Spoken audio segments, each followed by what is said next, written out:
Hello dear students, आज हम पढ़ेंगे resistors and combination of resistors. तो देखिए, रजिस्टर्स क्या होता है। रजिस्टर्स एक कंडक्टर ही होता है जिसके अंदर रेजिस्टेंस पाया जाता है। कब? जब उसके अंदर से करंट फ्लो होता है। ये एक प्रकार का डिवाइस भी हो सकता है या फिर एक कंडक्टिंग वायर भी हो सकती है। तो देखिए, ए वायर और an electrical device which offer resistance to the flow of current is called register.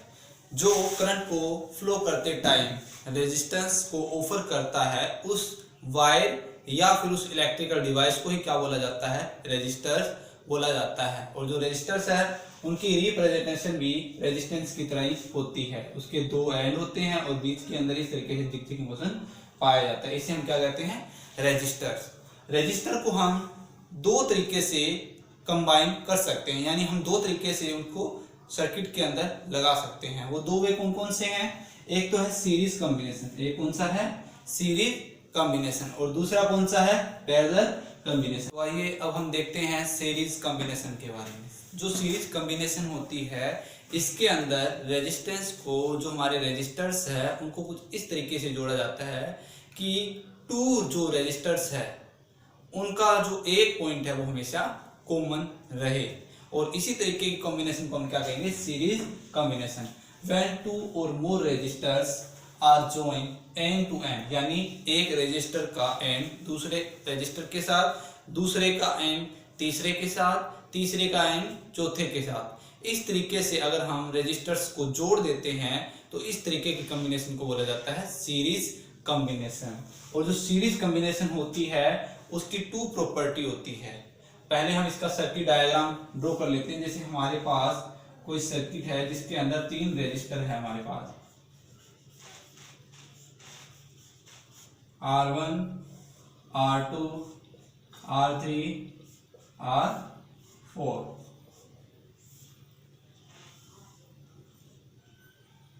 ये हमारे पास एक इलेक्ट्रिक सर्किट है जिसके अंदर एक बैटरी लगी हुई है और ये हमारे पास एक की है।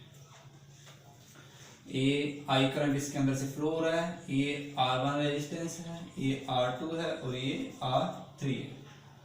अब देखिए, जो ये वाला रेजिस्टर है इसका एंड ये एक तो ये रहा, एक ये रहा। अब इसका जो एंड है इन दोनों के बीच में कॉमन है। R2 और R1 का जो एंड है वो क्या है? एक कॉमन। R2 और R3 का क्या है? कॉमन। तो देखिए, इस तरह के कॉम्बिनेशन में हमेशा ही टू रेजिस्टर्स के बीच में एक जो पॉइंट है वो हमेशा क्या रहेगा? कॉमन। यही बोला गया है when two or more resistors are joined end to end, यानी एक एंड के साथ अगर दूसरा एंड हम जोड़ देते हैं तो इस तरीके की कॉम्बिनेशन को क्या कहा जाता है? Series combination. अब देखिए, जो सीरीज कॉम्बिनेशन होती है उसकी टू प्रॉपर्टी होती है। कितनी प्रॉपर्टी होती है? टू। पहली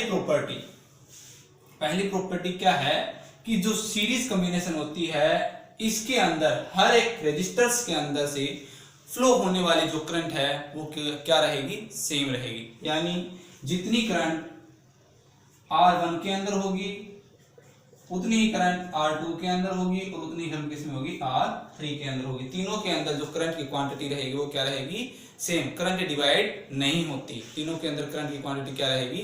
सेम। जितनी हमने करंट दी है वही करंट क्या करेगी? उस सर्किट के हर एक रेजिस्टर्स के अंदर से फ्लो करेगी। नेक्स्ट, सेकंड इसका जो पॉइंट है वो क्या है कि जितना हमने सीरीज कॉम्बिनेशन के अंदर पोटेंशियल डिफरेंस क्रिएट किया है वो सारा का सारा पोटेंशियल डिफरेंस उन रेजिस्टर्स के अंदर डिवाइड हो जाएगा। यानी तीनों के अंदर या जितने भी अपने रेजिस्टर्स लिए हैं उनके अंदर जो पोटेंशियल डिफरेंस है वो सेम नहीं रहेगा। तीनों में पोटेंशियल डिफरेंस क्या होगा? अलग अलग होगा, डिवाइड हो जाएगा। जैसे हमने टोटल जो पोटेंशियल डिफरेंस अप्लाई किया है वो क्या है? V। तो जो पहला जो रेजिस्टर है इसके अंदर जो पोटेंशियल डिफरेंस पहुंचेगा वो कितना होगा? हमारा V1। सेकंड के अंदर क्या होगा? V2। थर्ड के अंदर क्या होगा? V3। यानी तीनों रेजिस्टर्स के अंदर जो पोटेंशियल डिफरेंस है वो डिवाइड हो जाएगा, सेम नहीं रहेगा। और जो टोटल सम है, जो टोटल पोटेंशियल डिफरेंस है वो इन डिवाइड हुए पोटेंशियल डिफरेंस के सम के बराबर होगा। यानी जो टोटल हमारे पास V है, टोटल V है वो किसके बराबर होगा? V1 यानी फर्स्ट के अंदर जो पोटेंशियल डिफरेंस है वो, सेकंड के अंदर है वो, थर्ड के अंदर है वो, ये हमारे पास क्या रहेगा, टोटल पोटेंशियल डिफरेंस आ जाएगा। यानी जो टोटल पोटेंशियल डिफरेंस होता है सीरीज कॉम्बिनेशन के अंदर, वो सम होता है किसका, individual potential difference of all resistors. इस सभी रेजिस्टर्स के अंदर जितना जितना पोटेंशियल डिफरेंस है उन सभी का सम कर दो। सम करने के बाद जो हमारे पास पोटेंशियल डिफरेंस आता है वही पोटेंशियल डिफरेंस पूरे सर्किट का होता है। तो देखिए, the total potential difference across the combination is equal to the sum of potential difference across the individual resistors. की अलग अलग रेजिस्टर्स का जो पोटेंशियल डिफरेंस है उनके पोटेंशियल डिफरेंस को जोड़ दो, और जोड़ने के बाद में जो टोटल पोटेंशियल डिफरेंस आ रहा है वही हमारा क्या कहलाएगा, टोटल पोटेंशियल डिफरेंस कहलाएगा। तो आइए बच्चों, अब हम करते हैं expression for equivalent resistance in series combination. कि जब रेजिस्टर्स को सीरीज कॉम्बिनेशन में जोड़ा जाता है तो जो टोटल रेजिस्टेंस होता है पूरे सर्किट का वो कितना रहेगा। तो देखिए, सीरीज कॉम्बिनेशन के अंदर हम मान लेते हैं कि हमारे पास तीन रेजिस्टर्स है। कितने रेजिस्टर्स है, तीन रेजिस्टर्स है, ए बी एंड सी। ये हमारा पास ए रेजिस्टर्स है, ये बी है, ये सी है। मान लीजिए ये आपका टीवी है, ये फ्रिज है, और ये क्या है, एसी। तीन रेजिस्टर्स है आपके पास, और इनमें से जो फर्स्ट है इसका रेजिस्टेंस है R1, यानी टीवी का जो रेजिस्टेंस है वो क्या है, R1। फ्रिज का क्या है, R2, और जो एसी है उसका रेजिस्टेंस क्या है, R3।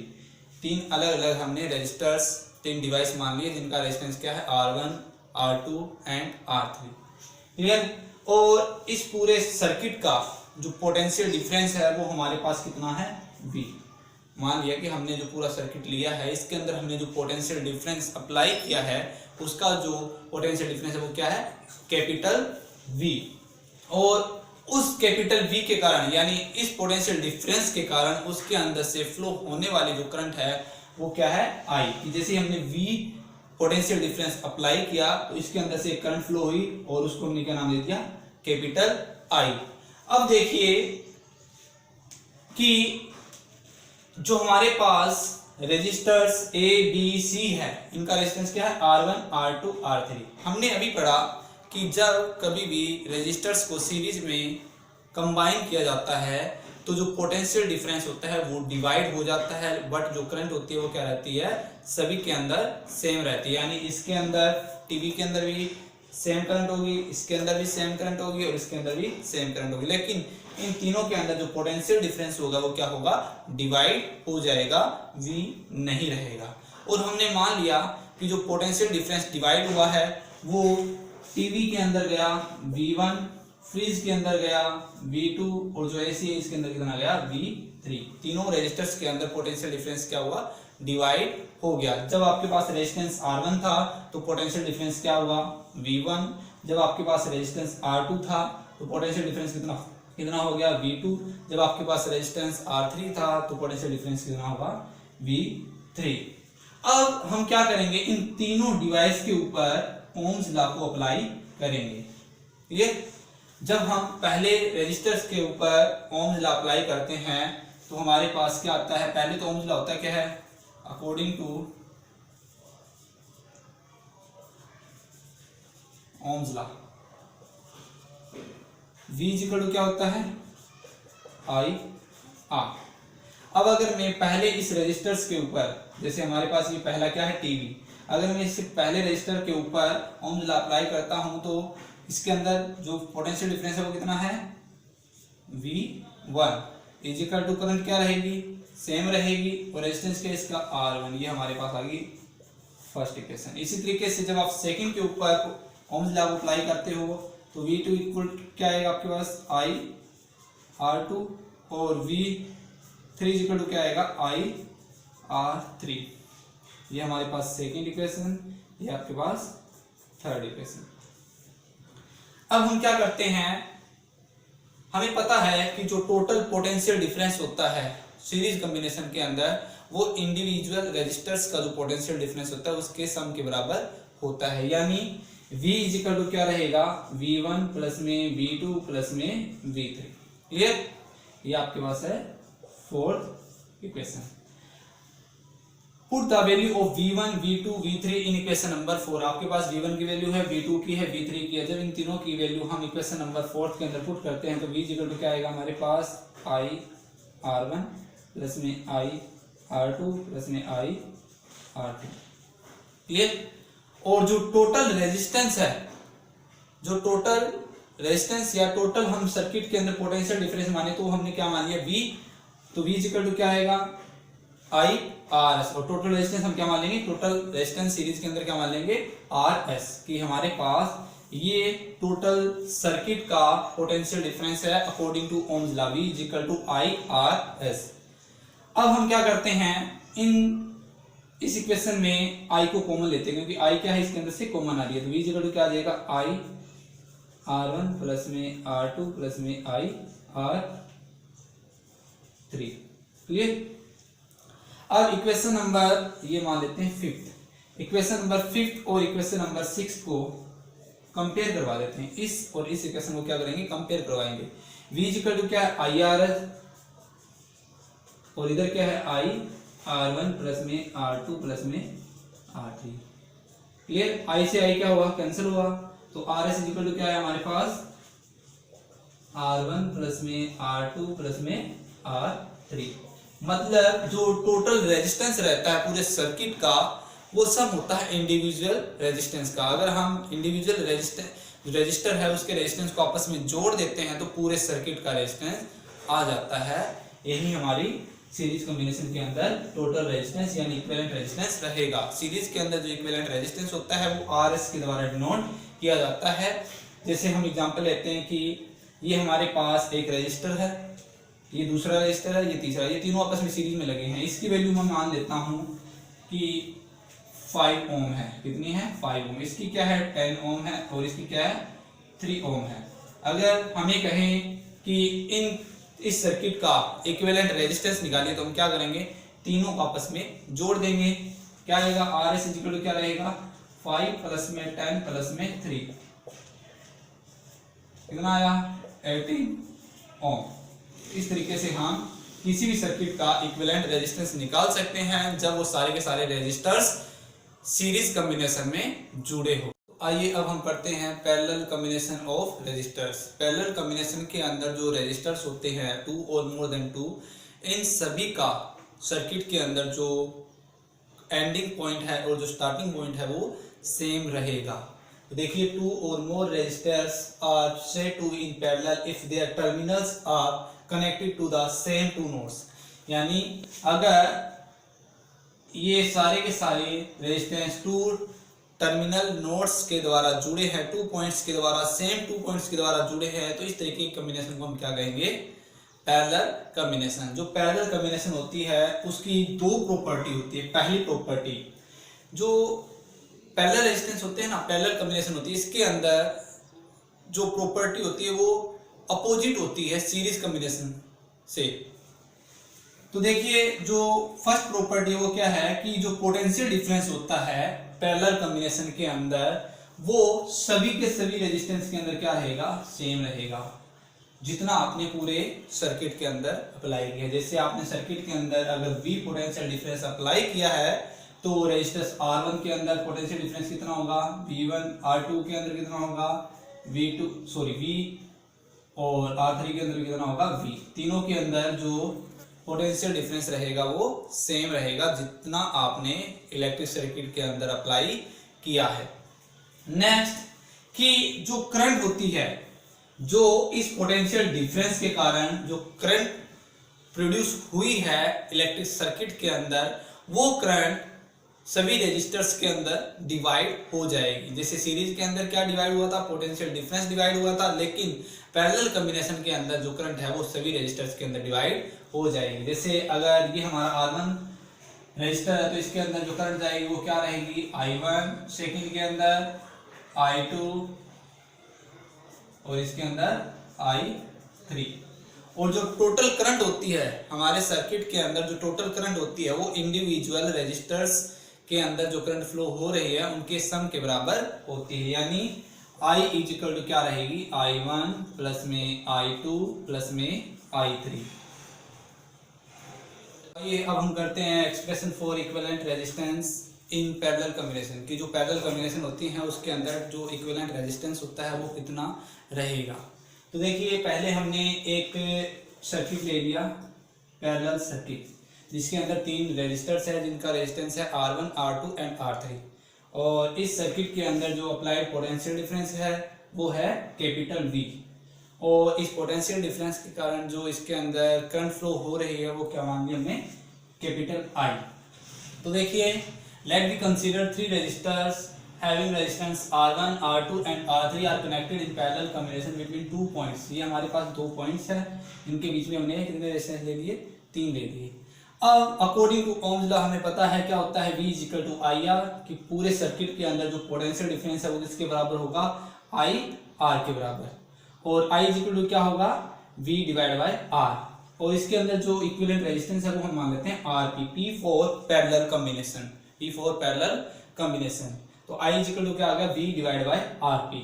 अब आपको पता है कि जो पैरेलल कॉम्बिनेशन होती है इसके अंदर हर एक रेजिस्टर्स के अंदर जो पोटेंशियल डिफरेंस है वो सेम रहेगा, बट जो करंट है वो हर एक के अंदर क्या हो जाएगी, डिवाइड हो जाएगी। तो सभी के अंदर जो पोटेंशियल डिफरेंस है वो क्या रहेगा, सेम। इसके अंदर भी V है, इसके अंदर भी है, इसके अंदर भी V है, लेकिन जो करंट है वो क्या हो जाएगी, डिवाइड। मान लेते हैं कि जो रेजिस्टेंस R1 है इसके अंदर जो करंट है वो क्या चली जाएगी, I1, R2 के अंदर I2 और R3 के अंदर I3। तीनों के अंदर करंट क्या क्या गई, I1, I2 and I3। I1 flow हो रही है R1 के अंदर से, I2 R2 के अंदर से और I3 R3 के अंदर से। अब हम क्या करेंगे, तीनों रेजिस्टर्स के ऊपर ओम्स लॉ को अप्लाई करेंगे। तो हमारे पास I1 इज इक्वल टू क्या आ जाएगा, V डिवाइड बाय R1। ये हमारे पास फर्स्ट इक्वेशन आ गई। इसी तरीके से I2 इज इक्वल टू क्या आ जाएगा, V डिवाइड बाय R2, ये सेकंड आ गई। और I इज इक्वल टू क्या आ जाएगा, I3 इज इक्वल टू क्या आ जाएगा, V डिवाइड बाय R3, ये हमारे पास थर्ड आ गई। अब देखिए जो टोटल करंट होती है, अभी हमने देखा कि जो पैरेलल कॉम्बिनेशन होती है इसके अंदर जो सर्किट की जो टोटल करंट होती है वो किसके बराबर होती है, I1 प्लस में I2 प्लस में I3 individual sum of all resistors current, कि हर एक रेजिस्टर्स के अंदर जो करंट फ्लो हो रही है इनका सम कर दो, सम जितना होता है वो किसके बराबर होगा, टोटल करंट के बराबर होगा। ये हमारे पास इक्वेशन नंबर 4। अब put the value of I1, I2, I3 in equation number 4। तो हमारे पास I इज इक्वल टू क्या आएगा, V divide by R1 plus V divide by R2 plus V divide by R3। इन सभी के अंदर जो पोटेंशियल डिफरेंस है वो कॉमन आ रहा है, तो I इज इक्वल टू क्या आ जाएगा, V कॉमन आ गया, यहाँ पर क्या है 1 बाई R1 प्लस में 1 by R2 plus 1 by R3। ये हमारे पास आ गई इक्वेशन नंबर 5। अब इक्वेशन नंबर 5 को हम ये इक्वेशन नंबर 6 मान लेते हैं। इक्वेशन नंबर 5 को इक्वेशन नंबर 6 के साथ कंपेयर करेंगे तो क्या आएगा हमारे पास, V divide by RP is equal to V into 1 by R1 plus 1 by R2 plus 1 by R3। V से भी कैंसिल हो गया, तो हमारे पास जो 1 बाई RP यानी equivalent resistance in parallel combination is equal to क्या आया, 1 divide by R1 plus 1 divide by R2 plus 1 divide by R3।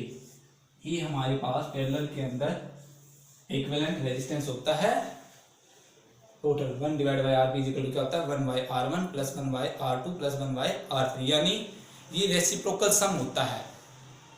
जो टोटल इक्विवेलेंट रेजिस्टेंस होता है पैरेलल कॉम्बिनेशन के अंदर, वो हर एक रेजिस्टर का जो रेजिस्टेंस होता है उनको रेसिप्रोकल करके आपस में जोड़ दो, जोड़ने के बाद में जो रेजिस्टेंस आएगा वही हमारा क्या रहेगा, इक्विवेलेंट रेजिस्टेंस रहेगा। क्लियर। और हमारे घरों के अंदर जो कॉम्बिनेशन यूज होती है वो पैरेलल कॉम्बिनेशन ही होती है, क्योंकि पैरेलल कॉम्बिनेशन के अंदर जो इक्विवेलेंट रेजिस्टेंस है वो हमेशा कम रहता है। दूसरी इसका फायदा क्या है कि अगर इन तीनों में से अगर कोई भी रजिस्टर खराब हो जाता है तो बाकी जो लेफ्ट रजिस्टर है उनके अंदर से करंट फ्लो होनी नहीं रुकते। लेकिन सीरीज के अंदर क्या होता है कि अगर एक भी हमारा रेजिस्टर खराब हो गया तो बाकियों के अंदर करंट फ्लो नहीं होगी, उनकी सभी के अंदर करंट सेम है। अगर करंट सेम है तो अगर एक के अंदर ही फ्लो नहीं हो रही तो आगे की तरफ नहीं जाएगी, इसी कारण हमारा जो सर्किट है वो काम नहीं करेगा। लेकिन पैरेलल के अंदर क्या होता है कि अगर हमारा बाई चांस एक कोई भी रजिस्टर खराब हो जाता है तो बाकी दोनों के अंदर जो करंट है वो कंटिन्यूसली फ्लो होती रहेगी और हमारा जो सर्किट है वो काम करता रहेगा।